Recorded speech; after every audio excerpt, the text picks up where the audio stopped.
கிரிமிலம் serial நாளைக்கான எபிசோடில் என்ன நடக்க போகுதுன்னு ஒரு சூப்பரான ப்ரோமோ ரிவ்யூ பார்க்கலாம் வாங்க. என்னோட ரிவ்யூ பிடிச்சிருந்தா லைக் பண்ணுங்க. மகேஷ் கவினை தேட ஆரம்பிச்சிட்றாரு. இது வரைக்கும் மகேஷ் வந்துட்டு கவின் அஞ்சலிக்குள்ளே வேறு ஏதாவது தப்பாக இருக்குமோ அப்படின்னு ஒரு சந்தேகம் வருது.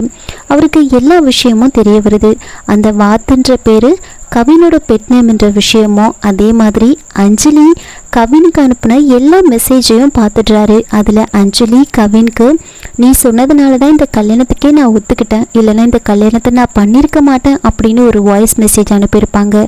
அதை கேட்டதுமே மகேஷ் ரொம்பவே டிஸ்டர்ப் ஆகுறாரு. அதனால் கண்டிப்பாக அது யார் அப்படின்னு தெரிஞ்சுக்கணுன்றதுக்காக அந்த நம்பரை ஒரு டிடெக்டிவ் ஏஜென்ட் கிட்ட கொடுத்து கவினோட மொத்த இன்ஃபர்மேஷனையும் கேதர் பண்ண சொல்கிறாரு. அதே மாதிரி குறிப்பிட்ட ஒரு டேட்டை கொடுத்து அந்த டேட்டில் அவங்க எங்கெல்லாம் போனாங்க, யாருக்கெல்லாம் கால் பண்ணியிருக்காங்க அப்படின்ற விஷயத்தையும் கேதர் பண்ண சொல்லி அனுப்பியிருப்பார். அவங்களும் அதே மாதிரி எல்லா இன்ஃபர்மேஷனையும் கேதர் பண்ணிட்டு வந்து மகேஷ் கிட்ட சொல்கிறாங்க.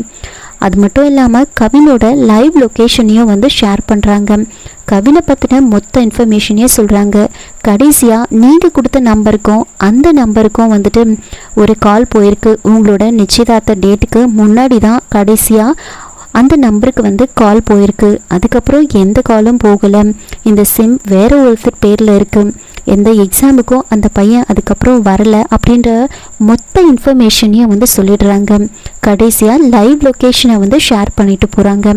இன்னொரு பக்கம் கவின் அவரோட அத்தை பொண்ணு கூட ட்ரெஸ் எடுக்கிறதுக்காக ஒரு துணி கடைக்கு வந்திருப்பாங்க. அந்த இடத்த தான் லொக்கேஷனை ஷேர் பண்ணியிருப்பாங்க மகேஷ் கிட்ட. உடனே மகேஷ் அந்த இடத்துக்கு கிளம்பி போயிட்டுருக்காரு.